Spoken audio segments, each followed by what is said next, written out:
Hi everyone, ඉතින් ඔන්න අදත් අලුත් වීඩියෝ එකක් අරගෙන ආවා මම ඔයාලට කාලෙකින් ඇත්තටම බබාත් එක්ක බිසි වුණ නිසා මට වීඩියෝ එකක් අරගෙන එන්න බැරි වුණා. කොහොම වුණත් මම ඉතින් අද බබා එක්කම වීඩියෝ එකක් අරගෙන ආවා. එයා මේ ළඟ ඉන්නවා. ඔයාලට සද්ද ඇහි. ඉතින් ඒව ගණන් ගන්න එපා. මොකද මම බබා ළඟ තියාගෙන තමයි මේ වීඩියෝ එක කරන්නේ. හරි, වැඩි කතා බහක් නැතුව අපි යමු එහෙනම් වීඩියෝ එකට. එක මගේ බබාගේ කොහොමද මම වැක්සිනේෂන් එක ලබා දුන්නේ කියලා. ඉතින් මගෙන් අම්මලා දෙතුන් දෙනෙක් ඉන්බොක්ස් අහලා තිබුණා කොහොමද බබාට මෙහෙදි වැක්සින් එක ඔයා ලබා දුන්නේ කියලා. ඉතින් අන්න ඒ නිසයි මේ වීඩියෝ එක අරගෙන ආවේ. මෙහෙමයි අපි බබාට මුලින්ම ඉපදුන ගමන්ම හොස්පිටල් එකෙන් අපිට එයාට වැක්සින් එක දෙනවා. ඊට පස්සේ අපි දෙවෙනි මාසේ ඉඳලා තමයි වැක්සින් එක දෙන්න ඕනේ. අපි ඒ සඳහා හෙල්ත් සෙන්ටර් එකක රෙජිස්ටර් වෙන්න ඕනේ. ඉතින් මේ මම කොහෙද රෙජිස්ටර් වුනේ කියලා තමයි මම ඔයාලට කියන්නේ.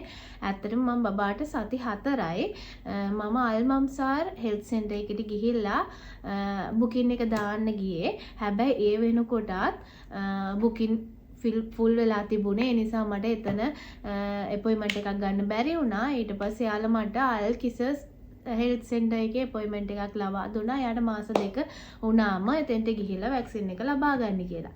ඉතින් එතෙන්ට ගියාට පස්සේ එයාලා අපෙන් ඉල්ලනවා බබාගේ પાස්පෝර්ට් එකයි ඩෙන්ටිටි එකයි. හැබැයි ඒ වෙද්දි බබාට මාස 2 නිසා එයාට ඩෙන්ටිටි එකයි પાස්පෝර්ට් එකයි ඇවිත් තිබුණේ නැහැ. ඒ නිසා එයාලට බබාගේ අම්මගේ තාත්තගේ ඩෙන්ටිටි දෙක එයාලා ඉල්ලනවා. ඒ දෙක තමයි අපි ලබා දුන්නේ. ඊට පස්සේ එයාලා රෙජිස්ටර් ෆීස් වශයෙන් එයාලා ඩිරාම් 120ක මුදලක් අපෙන් ගන්නවා. ඒක මුළු අවුරුද්දටම. ඊට පස්සේ අමතර ගාස්තුවක් ඇඩ් වෙන්නේ නැහැ. ඉතින් ඊට පස්සේ යාළුවා අපිට දෙනවා මෙන්න මේ වගේ හෙල්ත් රෙකෝඩින් බුක් එකක් බබාගේ. ඉතින් බබා ඉපදුන දවසේ ඉඳලා එයාගේ රෙකෝඩ්ස් මේකේ තියෙනවා. මෙතන ෆිල් කරගෙන යන්න තියෙන අම්මගේ ඩීටේල්ස්. ඊට පස්සේ මේ තියෙන බබාගේ බර්ත් ඩීටේල්ස්. ඊට පස්සේ තියෙනවා මේ එයාගේ weight එක බර උස ඒ ඔක්කොම එතන තියෙනවා. ඊට පස්සේ තමයි මේ දෙන වලට පේනවා ඇති වැක්සිනේෂන් සම්බන්ධයෙන් මේ ඔක්කොම තියෙන්නේ ඩීටේල්ස් වැක්සිනේෂන් සම්බන්ධයෙන්. ඉතින් දැන් මගේ බබාට මාස 6 වැක්සින් එකක් දීලා ඉවරයි. ආයි මට යාලා එන්න කිව්වේ අවුරුද්දකින්. බබාට අවුරුද්දක් වුණාම තමයි ඊළඟ වැක්සින් එක දෙනවා කියලා කිව්වේ. ඉතින් මෙන්න මෙහෙම තමයි මම රෙජිස්ටර් වෙලා මගේ බබාට වැක්සින් එක ලබා දුන්නේ. ඔයාලට මම කියලා ඇති දිරාම් 120ක මුදලක් විතරයි යන්නේ අවුරුද්දටම. ඊට පස්සේ ඊට අමතරව තව විශේෂ දෙයක් කියන්න ඕනේ. තව කෙනෙක් අහලා තිබ්බා මම මාසෙන් මාසේ ડોක්ටර් කෙනෙක්ට බබාව පෙන්නනවාද කියලා. ඉතින් ඇත්තටම එහෙම මම විශේෂයෙන් බබාව ડોක්ටර්ස්ලට පෙන්නුවේ නැහැ. මම අර වැක්සින් එකට යන වෙලාවට හෙල්ත් සෙන්ටර් එකේදී එතන ඉන්න ડોක්ටර් කෙනෙක් අනිවාර්යෙන් බබාව බලනවා. ඊට පස්සේ බබාගේ මොනවා හරි ප්‍රශ්නයක් තියෙනවා නම් අපිට දැනුම් දෙනවා. ඉතින් අන්න එහෙම තමයි මම එයාට වැක්සින් ලබා දුන්නේ.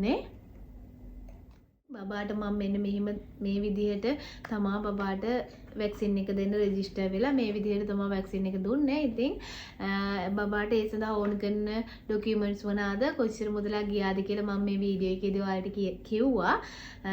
තව දෙයක් කියන්න ඕනේ. ඇත්තටම මට එක දිගට වීඩියෝස් අරගෙන එන්න බෑ. මොකද දරුවා එක්ක මම ගොඩක් බිසි වෙනවා. එයාගේ වැඩ කටයුතු එක්ක ඇත්තටම මට වෙලාවක් නෑ. මම හරි ආසයි වීඩියෝස් අරගෙන එන්න. මොකද මගේ එක්ස්පීරියන්ස් එක ඔයාලා එක්ක ෂෙයා කරගන්න.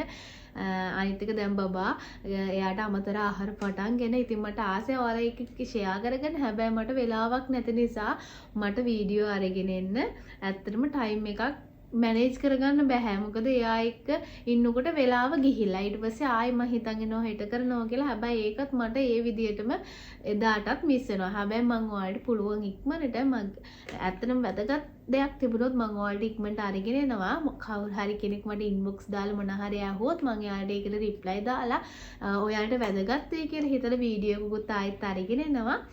ඉතින් අදට ගිහින් එන්නම්. ඔයාලා කවුරු හරි කෙනෙක් ඉන්නවනම් මගේ channel එක subscribe කරලා නැති ආදරෙන් මතක් කරනවා subscribe කරන්න කියලා. ඉතින් අදට ගිහින් එන්නම් අලුත් වීඩියෝ එකක් අරගෙන. ඔයාලා හැමෝටම goodbye.